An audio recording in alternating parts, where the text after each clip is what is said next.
And I'm recording. It's nearly impossible to disappear in the world we live in today.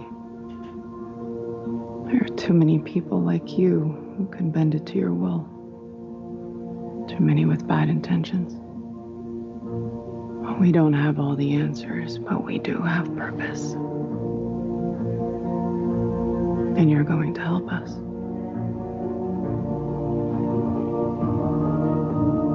When we leave a footprint in the sand, in the snow, in the ether, you're going to sweep it. You're going to protect us from those who want to put us in cages, and you're going to help us find those jobs that are best suited to us. She's not asking.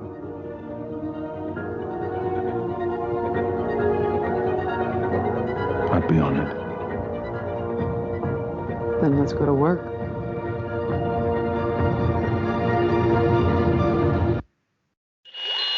We interrupt this program to bring you a special report.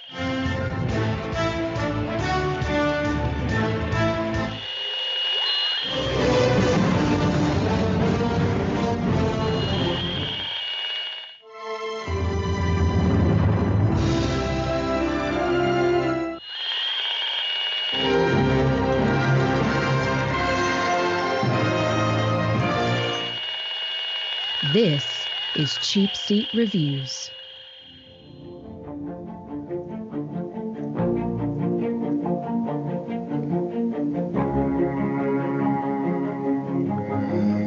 Hello, and thank you for listening to Cheapseat Reviews, the podcast that explores the Hollywood film industry for the greater good. The greater good. Oh, there he is. This is episode 310, and tonight we're talking about The Old Guard. The Old Guard. Not the old dogs? Not Old Dogs, not Old Spice, or the Right Guard, but The Old Guard. Who am I? Well, I'm Sean Allred. I erased where I actually say that in my scripts. I somehow deleted where I said my name is Sean Allred. I guess You deleted yourself. Yeah, I deleted myself. I don't really know what to do at this point, but I do know that Andrew, wait for the signal, Jimison is with us. How do I know, though? Do I go on go or do I go on 3? Yes. The age-old. I love that gag. I love how they do that gag. And again, every time I can bring up Hitman's Bodyguard, I'm going to. But they do that gag in Hitman's Bodyguard. He goes, okay, on go. Ready? 1. And then Samuel Jackson on 1 just jumps up and shoots everybody. He's like, we're taking too long. I love it. And Sam, drowning forever sucks Vector. I would think so, especially when it showed her dying and then coming back and then immediately dying and then coming back. Yeah. That although I did have one little qualm with that scene. No, she kept spitting out bubbles. Eventually, she wouldn't have bubbles. Mm-hmm. Yeah, I don't know. Like, does her right? lungs like expelling the water and producing oxygen on its own? Yeah, I wouldn't think so. I think it would just continue to. It just wouldn't be good. Let's just say that. Yeah. So, and Sean, if I were going to kill you in some way, this time I would strap Andrew to you and throw you out a window, and then Andrew would fall on you on the car and then walk away. So okay. I wouldn't do it, but I'd have Andrew do it for me. Okay. I mean, you know what? Honestly, that would be probably the best, the most terrifying for me because of the heights thing, right? That was such a great shot.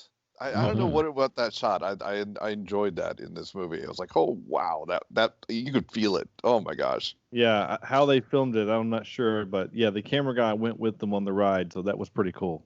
Yeah. Yes. Yeah. Okay. Well, this is The Old Guard, 2020's The Old Guard. It's a Netflix original. I don't know if it was one of those that was supposed to be a movie or not. Like a big, what I'm trying to say, like a distraction-ish type of idea. No. Like it's supposed to be in the if it were supposed to be in theaters. That's what I'm trying to say. Yeah. Okay. Yeah. But anyway, it was Yeah, my gosh, this movie. So Sam, you watched it last week. Yes. And last Tuesday, was it? Yeah, and something said, like that. hey, Yeah. We should do this, and I said, okay. And I was a little worried because Andrew said I don't think he was almost a veto on this, if I remember right. Oh yeah, that's right. You said it was you were kind of back and forth on it. You weren't really. Yeah. Okay. So I was worried about it, but I was a decent watch. I'll tell you that much. Okay.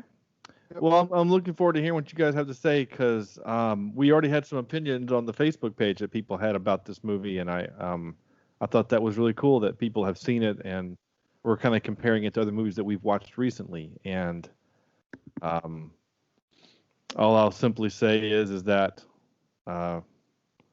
Extraction is still my favorite movie of 2020. Yeah, I'm there with you. I believe so. Absolutely. At least that I've done for the podcast. Yeah. I think I was trying to think of the last movie I saw in the theaters. Besides the theater, March, I mean, like there have been movies. February? But I mean, like there's movies that I've rented, like on streaming. Mm-hmm. You know, like would I put Extraction above? What was that Disney Onward? The Disney movie Onward? Like would I put it above that? I don't know. Yeah. I'm just trying to think what else I've seen this year. That's new. I can't think of anything right now. So now, I would say, but definitely for the podcast, as I'm looking back through the year. Yeah. It definitely probably has to be that because, yeah, and that's good. I think that's okay, because I think the last truly really great movie we watched was maybe Hacksaw Ridge, and that was technically in 2019. So yeah. Anyway, but that's neither here or nor there or whatever I'm trying to say. What I am trying to say is that this movie has some really interesting things in it, and I didn't read anything about this movie. Usually, like even like the week before, I will read like what the IMDb thing has to say about it. I didn't this time, and I don't know. I was completely thrown by the immortal part. Well, how so? I mean, my only beef with this entire thing was that we've seen a lot of this before with the superpower of having, regenerative. Yeah. Wolverine we've seen Wolverine go through all of this over and over and over again. Yeah. And we even saw what Old Guard eventually became in the movie Logan, where Wolverine started kind of losing his powers or losing his ability to heal. Yeah. So the only twist. Well, I mean, what was the twist? It was a group of people, basically. Well, for me, okay. So the first thing that got me was, and we'll do our 5-word review in a second. But again, I knew nothing about what this was, right? Yeah. All I knew that Charlize Theron was in it, and Theron, and that my buddy from Mecca Okafor. Yeah, from Serenity. Of the names that you come up with on the fly that are usually way wrong, that's actually pretty close to phonetically sounding what it was supposed to be like. So I'll give you credit for that. My guy from Serenity, the agent from Serenity, I knew those guys were in it. So when they go into that trap at the beginning, and she drops the F-bomb, and they just get lit up, I thought, oh, okay. So how are they gonna like? Are we gonna flashback again? Like, because the very opening scene is them dead, and then we get to that point. So I thought, oh, are we gonna get a even flashback farther?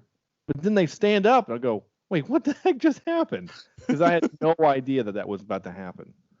Because if I would have just read the IMDb thing that says a covert team of immortal mercenaries are suddenly exposed and must now fight to keep their identity a secret, just as an unexpected new member is discovered. If I would have read that, I would not have been surprised. But I was surprised. I was very surprised. Were you surprised? Oh, I was surprised.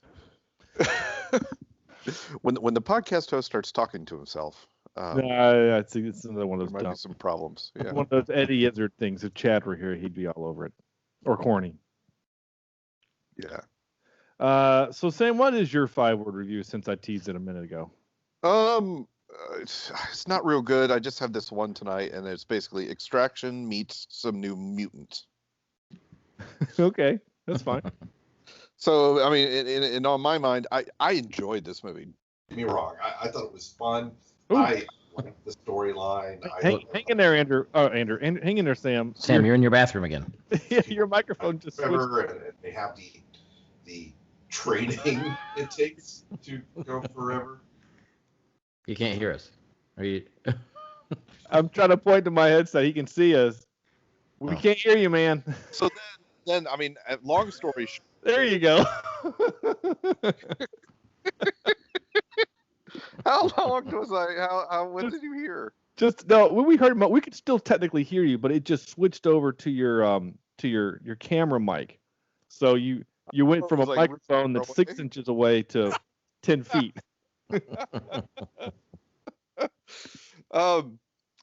Golly, what was I saying? I enjoyed the story. I enjoy the idea of the immortal stuff and finding a new member. I think that's maybe the twist on this, right? Is the person who finds out that they're immortal when they didn't know it, and trying to get her into the team. I think was kind of a fun thing to a fun thing to experience on here. I liked the fighting skills, right, and how especially Charlie Theron was able to really gun through it through the movie. That was a lot of fun. Yeah. But I enjoyed it. It's just one of those where it's, we've seen all this before. It's something that's not very new. All right. Andrew, you're did you guys know this guy was in the movie? No, that's from great. Young Frankenstein. Young Frank Frankenstein. Yeah, he's aged really well. It's a Benjamin Button type thing. Oh yeah. Okay. Perfect. That's amazing. Oh, what you got there, Andrew? So my 5-word review is shoot me again. Dare you. And so nice. As I watched this, I thought it was the most ridiculous thing I've ever seen in my life. The cast to me was not right for this movie. Charlize Theron, I mean, on her own is fine, but everyone else, literally, I did not like.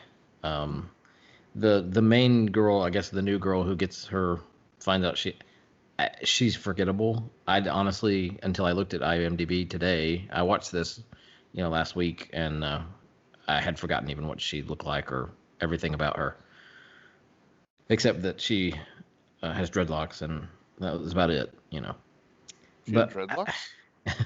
So, I don't know what it is about this movie, but I just did not like it.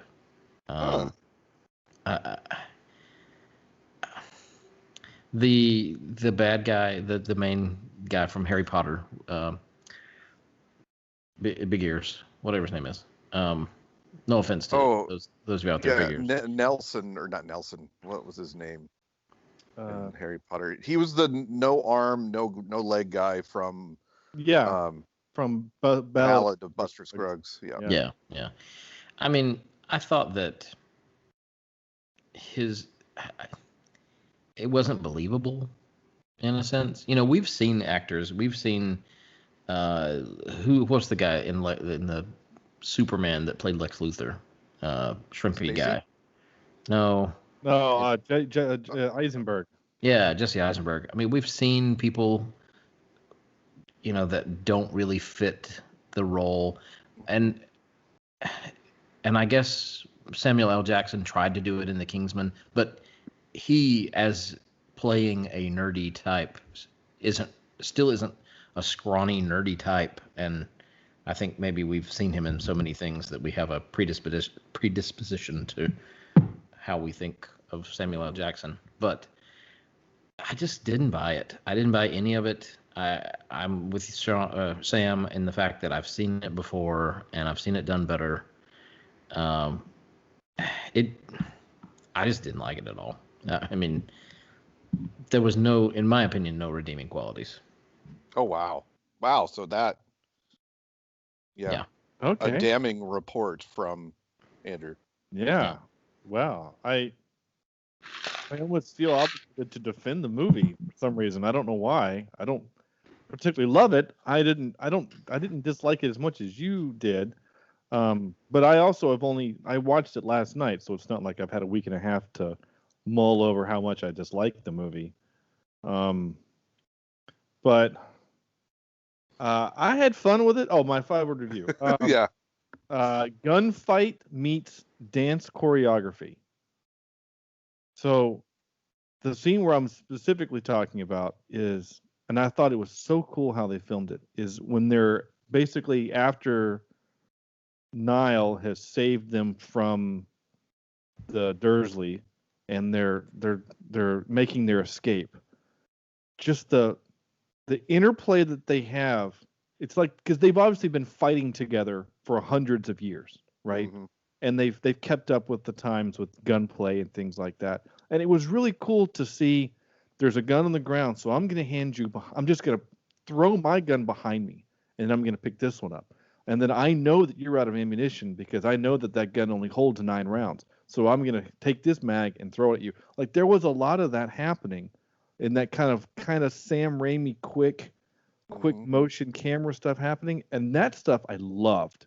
Yes, the gun fu was amazing. Again. And not even just the gun fu, which was cool. I enjoyed that. But again, it was like that interplay, just the teamwork between them. It was like the movie is reminding you, these people have worked together for, even the new girl, automatically she just fits. She was just the missing part that now makes them whole.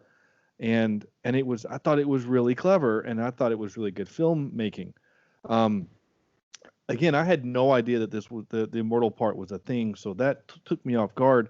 And I thought it was kind of a fun little twist on, okay, we have, that's obviously not a new thing. I mean, we're getting to a point now in our storytelling where the new stuff is going to be rare, right? Your Christopher Nolan's coming up with something new is pretty rare, right? This is obviously based off a graphic novel. I'm 90% sure that it feels like it's like an independent graphic novel. Yeah.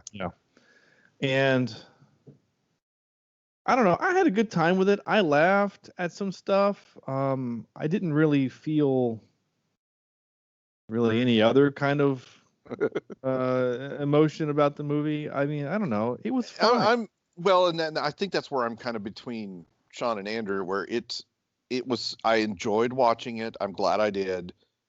I probably won't watch it again. Does that make sense? Yeah. Just go ahead, Andrew. You look like you're contemplating like strangling. No, it's constipation. I just everything to me in this was just so predictable. Even like I went into it just like you, Sean. I went into it not knowing anything about it, and I didn't know that they were immortal. I didn't read anything about it. But even after that first scene, I was like, well, they're gonna get back up. I mean, this is the beginning of the movie. This can't be it. I didn't think that it was a flashback because I thought, how would that be a flashback or a flash forward to the end? Because I thought, we've seen movies where the main character dies, sure. And so we see Charlize Theron at the beginning and we see her laying there dead. But for some reason, I just was thinking she's not going to die in this movie. Or at least not at the beginning of the movie. Yeah. So to me, there were no unpredictable turns or plot twists that I didn't see coming. Like I knew that one of nothing their piqued own, your interest, basically. It was It was flat. I knew before, because I've seen the movie. I've seen the movie before where their own team member turns against them, or Matrix. I mean, yeah. I kind of, that's the first thing I thought of when that happened. I'm like, oh, well, they're just retelling the Matrix. Yeah. So I don't know. With Cypher. Maybe I was in a bad mood when I watched it, but I don't know.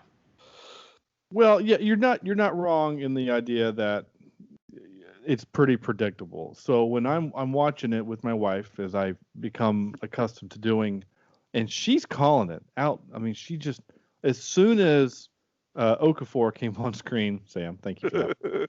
As soon as he came on screen, she's like, he's gonna be a bad guy, isn't he? And I said, why do you say that? She says, because he's a bad guy in everything I've seen. And I said, yeah, kind of. I mean, I guess apart from like 12 Years a Slave and The Martian, he's kind of a bad guy a lot of times. And she goes, yeah. And she's like, and that movie you made me watch that one time. I'm like, Serenity, the greatest movie of all time. She's like, whatever. And so,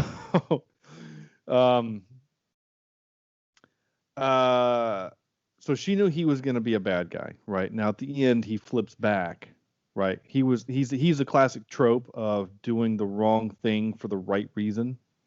Mm-hmm. Yeah. I'm with whoever made the point, about the unbelievableness of the villain.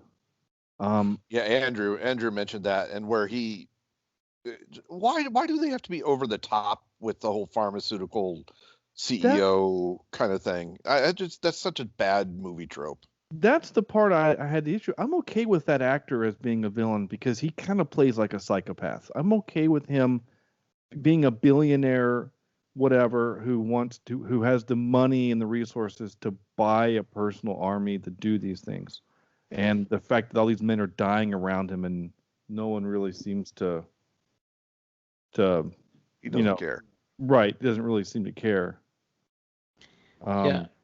But it's not the typical.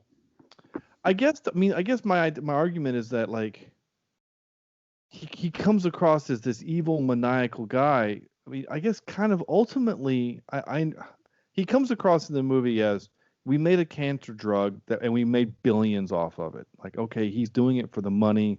Obviously, Okafor wants to do it for humanity, or to help. He's the guy that invents insulin, discovers insulin, and then wants to just give it to the public, right? Like that's what he wants to do. And the other guy is whoever that dude is that bought the thing. Like, what's that guy's name? He's in jail now, right? You know what I'm talking about? The guy that bought the Pharma dude. Pharma I have Ben Shapiro stuck in my head, and I know it's not that dude. But I know what you're talking about. He jacked the price up like 700% or something like that because he could. So like that's what that guy is. But that guy doesn't go around trying to murder people. No. I guess that's where I was getting when I said it was unbelievable. Not so much him as an actor, which maybe just the way he portrayed the character, or maybe the way the character was written. Mm-hmm. Because I know that this is all fantasy world, but I want my villains and my protagonist to be somewhat believable. I want it to believe somehow. As fantastical as the Marvel movies are. Yeah, I was going to make that same point. I can believe for some reason that someone has invented a suit that they can wear that gives them flight, and that I can believe that someone has. I don't know. This just I know. You know what I mean? I was going to say, and they're believable as characters. It's the whole Schumacher effect, right? We loved our first two Batmans because everybody felt real or believable. But once you started getting into those later Batmans, it got so cartoony and so stupid that it took away that realism that we all loved. Yeah. And I think this movie had a weird combination of the realness of the old guard people and the cartoony of the villain. And maybe that's because it comes from a graphic novel, partially. Yeah. I mean, this is the same complaint we had with the Polar movie, right? Where the bad guy was just he was so over the top and ridiculous cartoon villain, twirling his mustache, that it kind of lowered the overall movie for us.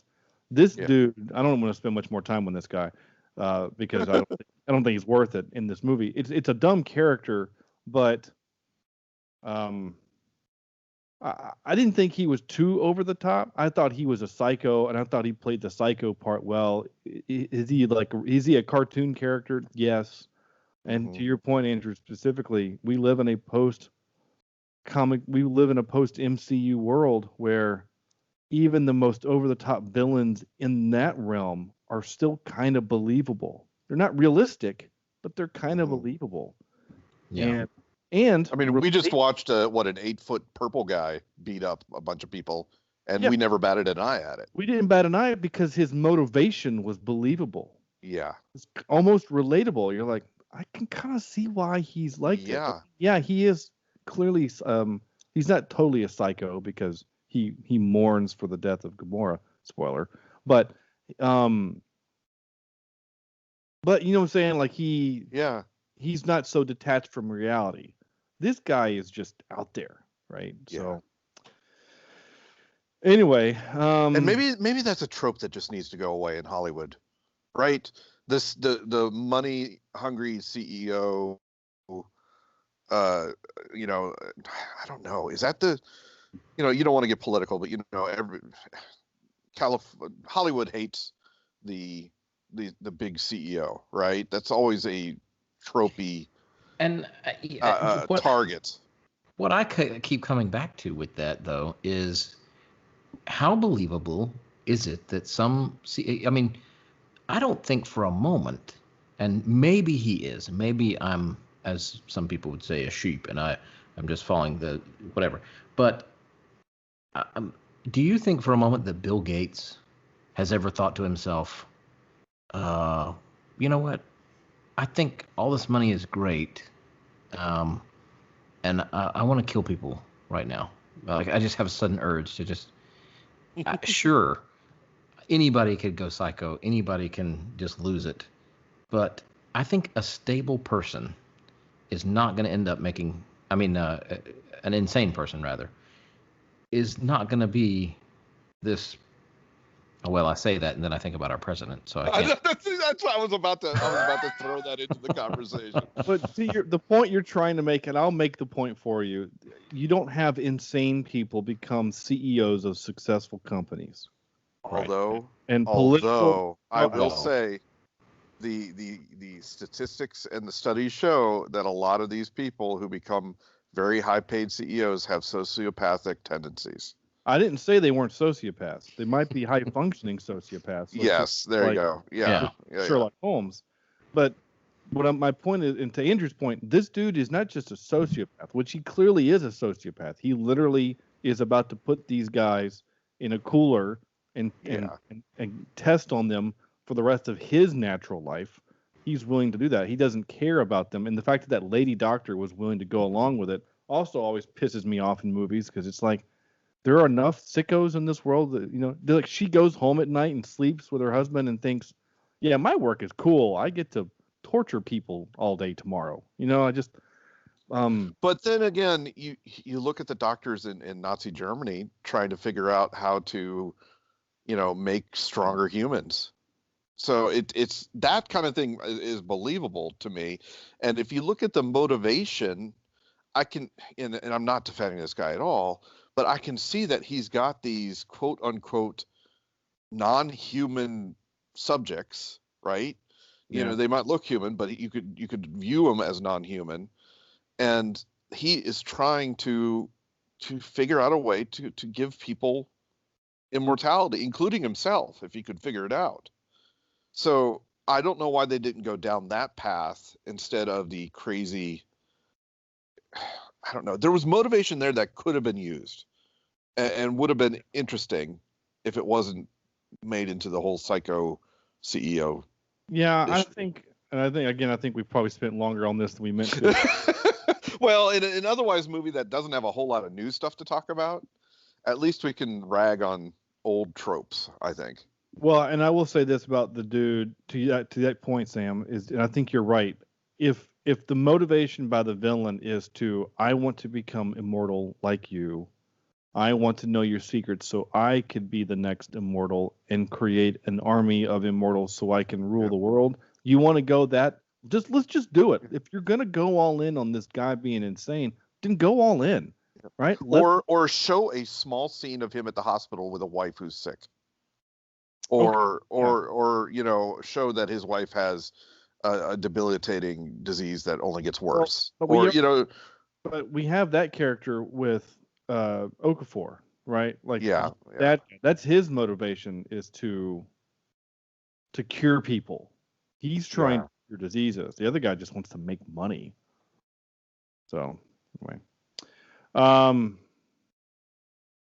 anyway, that's it. That's we're gonna move past that.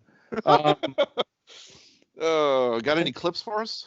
I do. The last few notes I have is that they mentioned that they have a person in the team that died before. So I'm like, oh, that means that someone's gonna die in this movie. I really thought someone was gonna bite it in this movie. I thought they were gonna get rid of Charlize just because she's the big name, and yeah.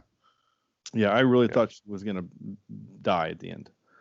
I also wrote, I guess she got her ear piercings before she became immortal. Oh, that was also something I was thinking of watching this. Yeah. Right? Yeah. Because if the body's going to grow right back, I guess you'd have to. Yeah. So I guess she got those. I didn't even notice that. Those stylish ear piercings back 6,000 years ago. Absolutely. Because that's like, so like either that or the metal in there is constantly like pushing against the skin. Ow. Grow back, yeah. I don't know. Oof.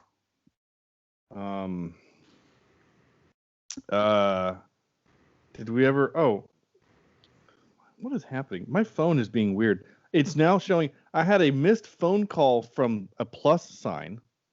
Oh, okay. Yeah, I'm gonna show it to the camera because this is really weird. You know what? Something doesn't add up there. It really doesn't. Actually, there's no way for me to show the camera without them showing my entire library. Anyway, it was literally a plus sign. Okay. Though Corny did send me a text message while we were doing this too, so that's kind of cool. So you got some clips?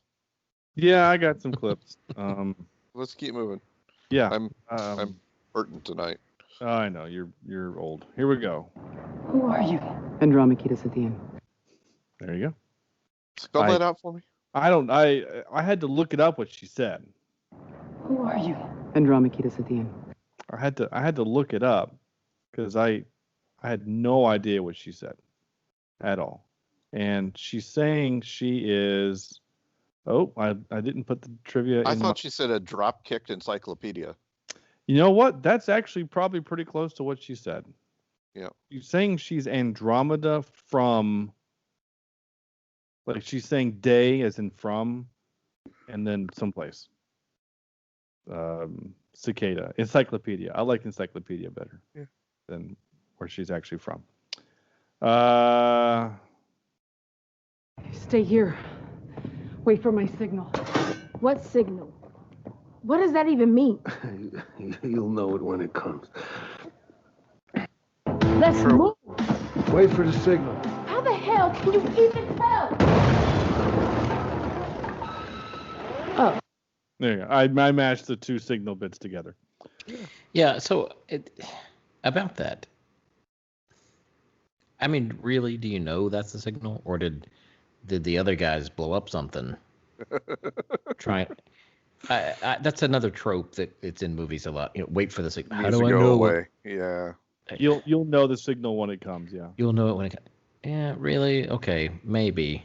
But you could also be dead, and I could still be waiting. So. Yeah, I'll just stand here and wait while you. And give me the dang information, you idiot.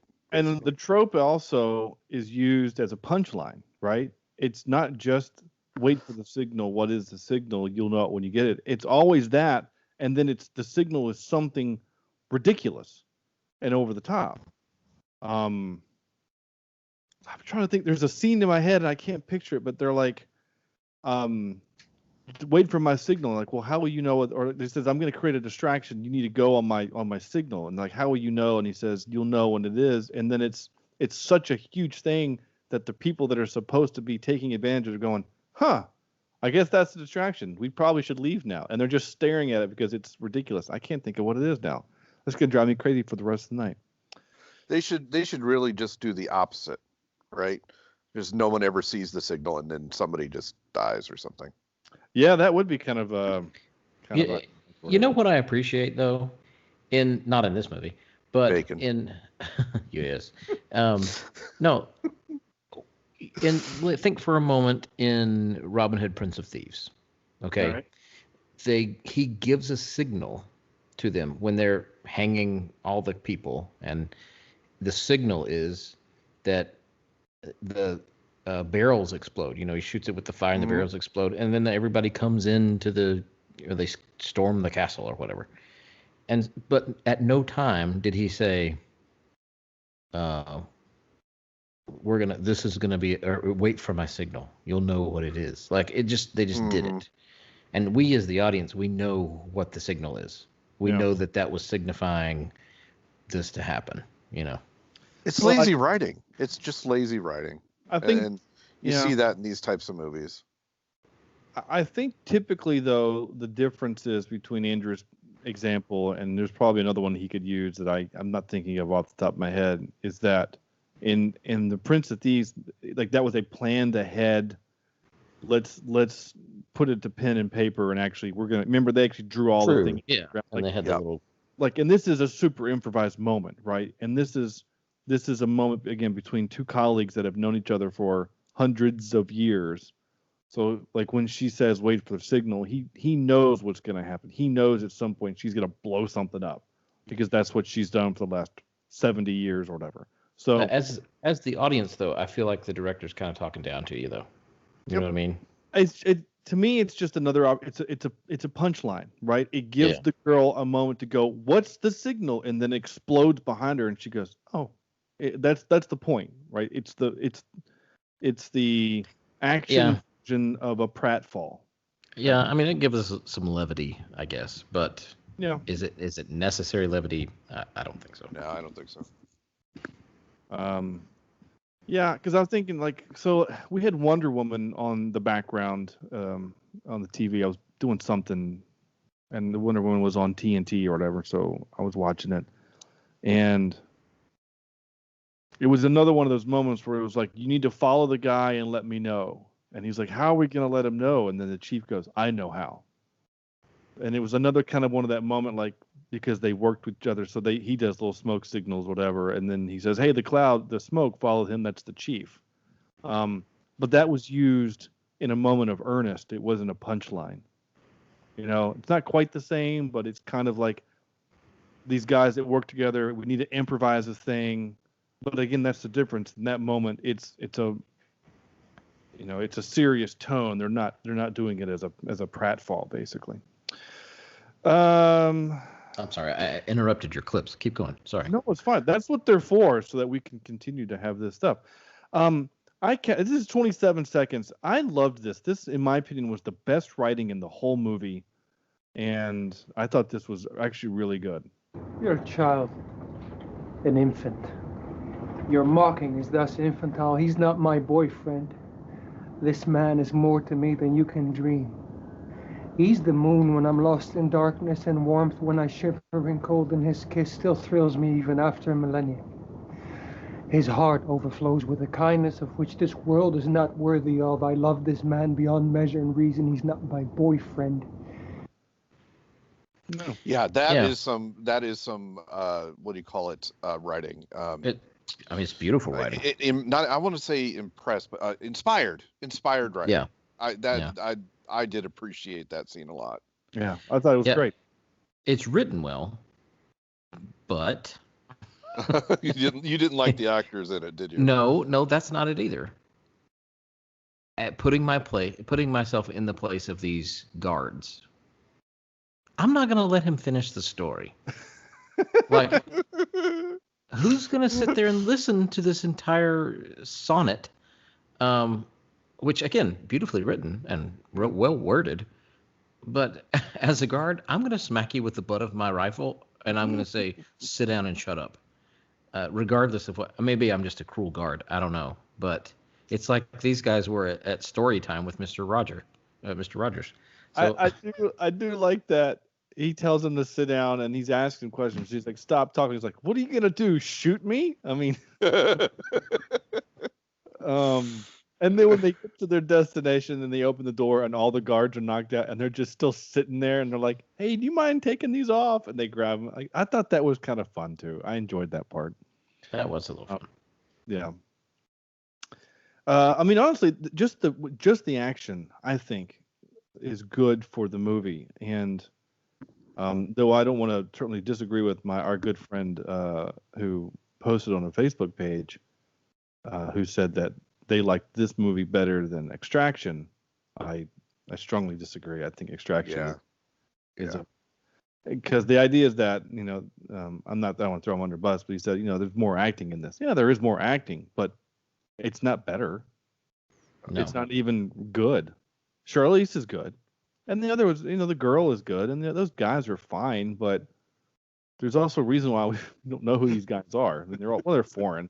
They're doing their Italian movies and their French movies and whatever, but Extraction is a movie that basically what you're going into with it, right? Yeah. It's basically the same thing like Mad Max Fury Road, where it's going to be this insane car chase the entire time. And they do it. They perfected it, and I think Extraction's that same way. Yeah, exactly. Because like what in Mad Max Fury Road did is they said we're gonna show you the most insane practical effects we've ever done on film. Yeah, and that's what makes that movie so great. I don't care about the world building and the war boys and chroming your mouth and all that. Why would you put your blood donor guy on the front of the car? Like none of that makes sense, but it doesn't have to. But what makes that movie great is the practical effects and things like that.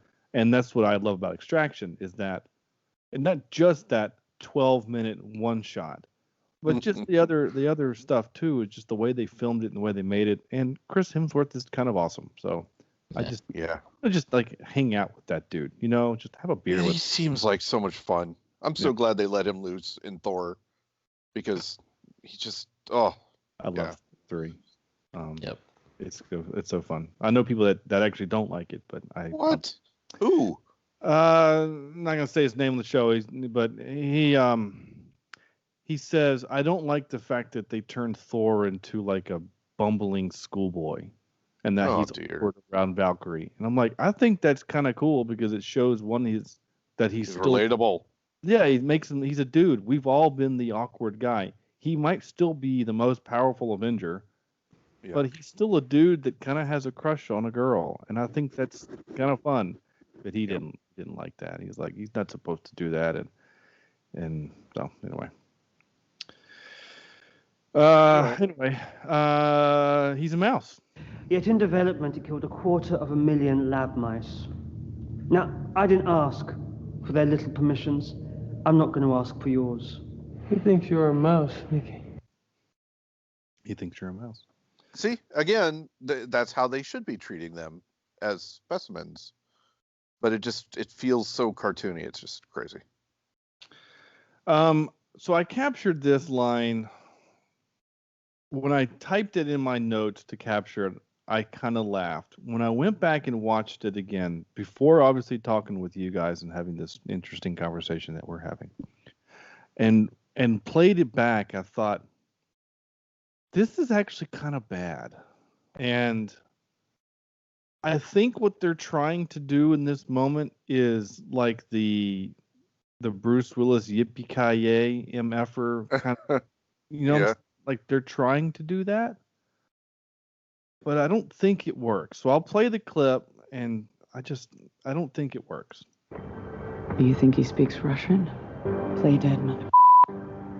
There you go. I smushed him up, but the play dead mother effer. I don't like it. I think it's bad. It's bad.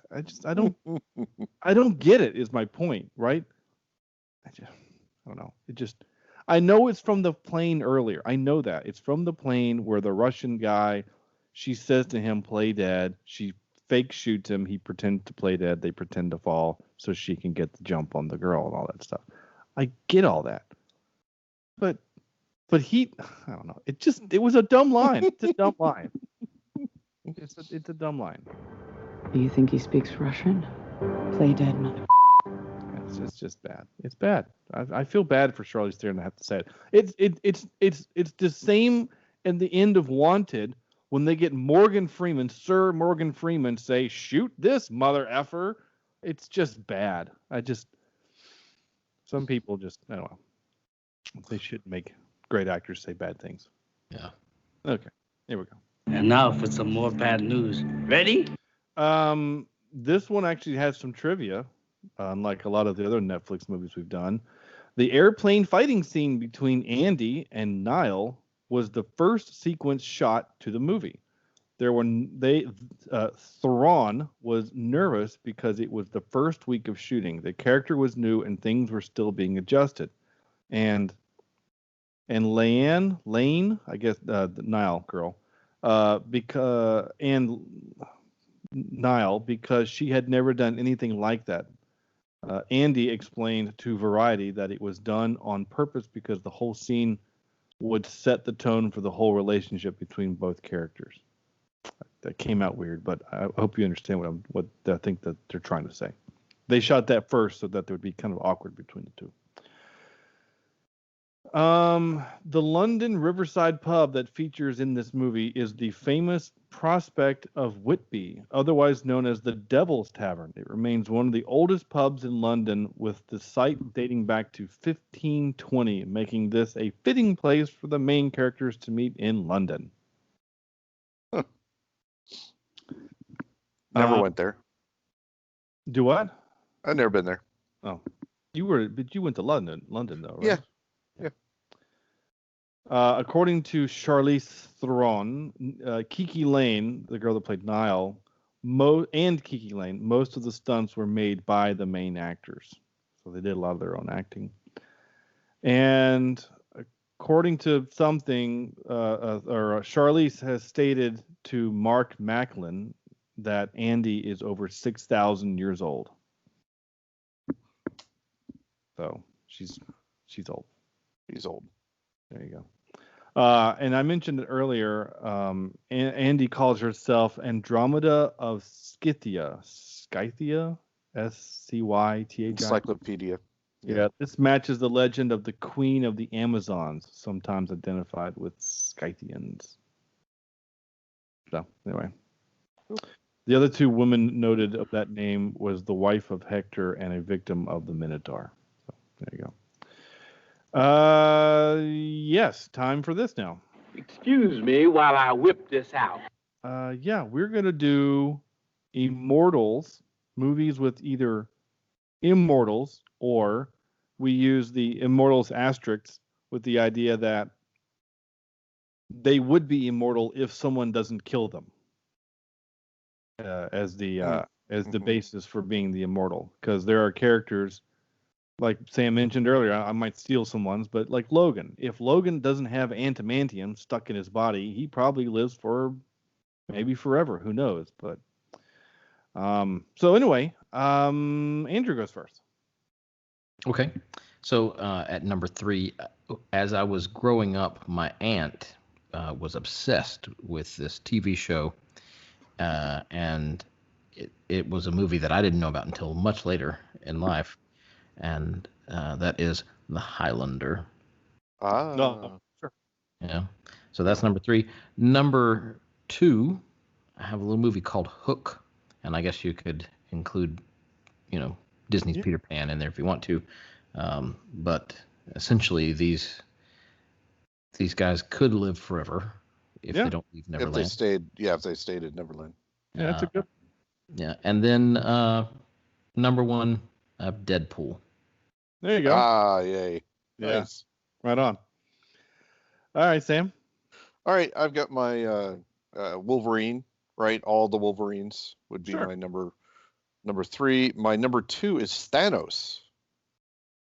Okay, you went with the character. Who is it? I want to say, Thanos in Endgame or Infinity War, or any times he camoed, right? Yeah. But my number one character who will live forever is Phil Connors in Groundhog Day. Oh, that's a good one. Perfect. Yeah. That is good. Because even he tries to kill himself, but he can't. So that's a good one. I like that.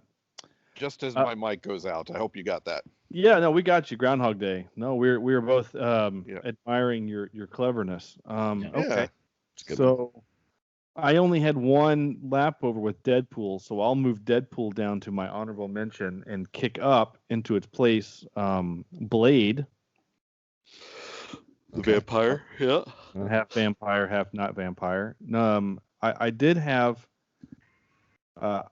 I was surprised that I could actually find a Star Trek connection that worked, but there's a really bad movie called Star Trek Insurrection, in which there's a group of people that have the ability, the planet basically regenerates them at all times. I mean, like there's a little boy that runs around who the actor is like 8 or 10, and the character is 150, whatever, So,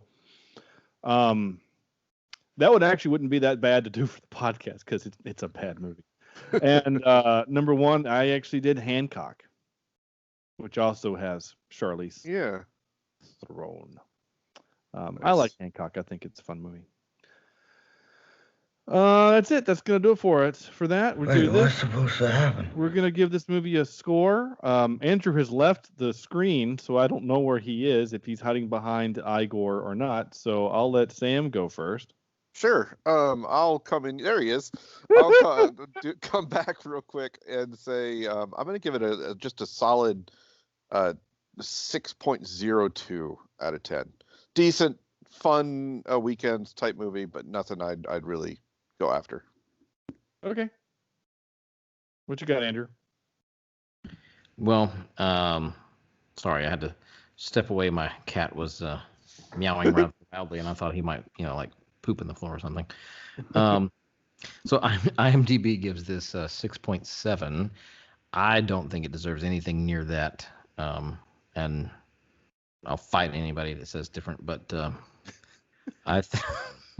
I'm going to put this at around 4.7. I'm going to drop it 2 points. Oh, wow. Yeah. From that. It wasn't my cup of tea. I didn't like it. And if I want to see better action, I'm gonna watch John Wick or something with some good gunplay in it. I don't know. Cool. I don't need the action that this film gives me, and everything else I can do without as well. So. Yeah, I'm looking back at what I did because we've done some Netflix movies recently. Well, obviously last week we did, but I gave Spencer Confidential a 6, and I'm trying to put my brain around the idea, which would I'd rather watch again, this one or Spencer Confidential? I'd rather watch Spencer. I think. Yeah. And it's only because of the characters.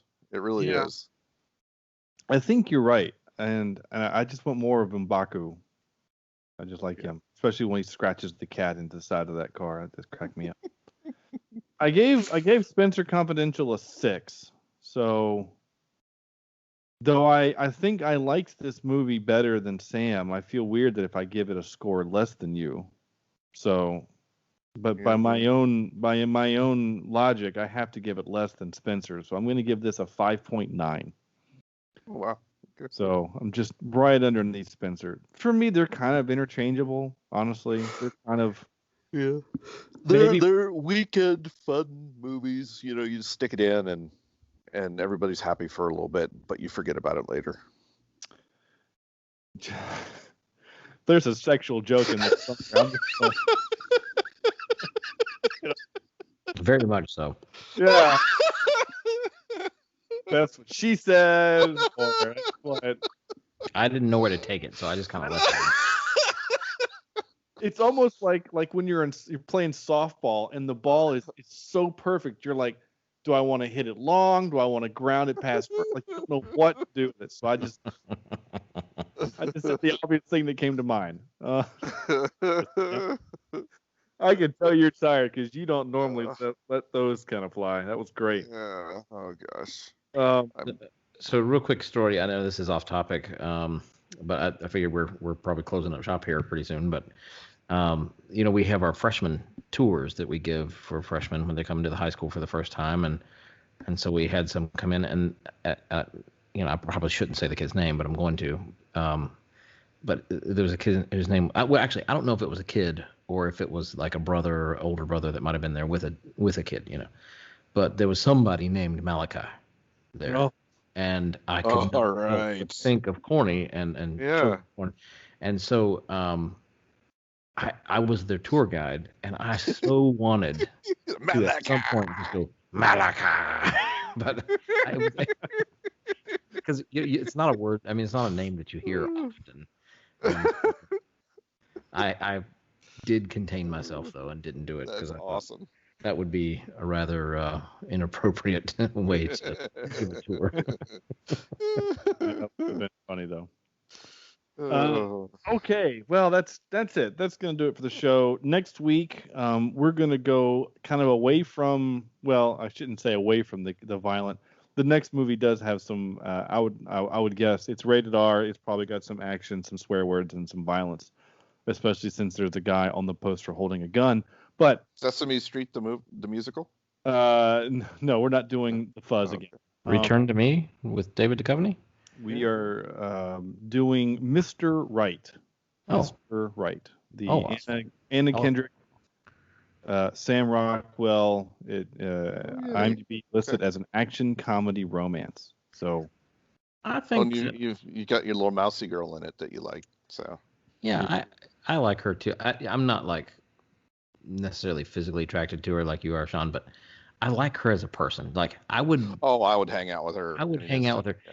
I think that if I can have a party with Chris Hemsworth and Anna Kendrick, that's just a recipe for a good time right there. This is gonna sound super kind of, I don't know, weird, but like, so the cast of Pitch Perfect put a video out on YouTube like this week or today or something, as a fundraiser for UNICEF, to help fight COVID, but they're doing it as in character, and